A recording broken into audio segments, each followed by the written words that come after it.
behind this tutorial I would like to show you how to fill objects with gradient in Krita. So if you would like to do it, first we need to create a simple object. So I go to rectangle tool and I will draw here a simple rectangle. Then you need to go here to fill a contiguous area of color with a color or fill a selection. And now you need to go to tool options here, and after that you need to select here this one option, fill source with foreground color.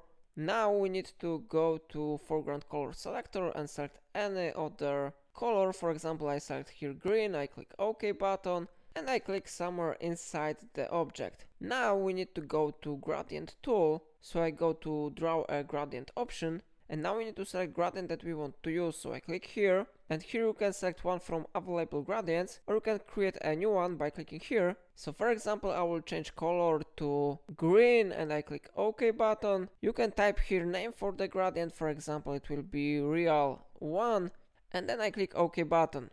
If you would like to add gradient to this object, you need to click here to make additions only on this object. So now we press and hold left mouse button here and we draw the line from left to right, and now your object will be filled with gradient. So it's all for today. If I helped you to do it, remember to like this tutorial and subscribe my channel.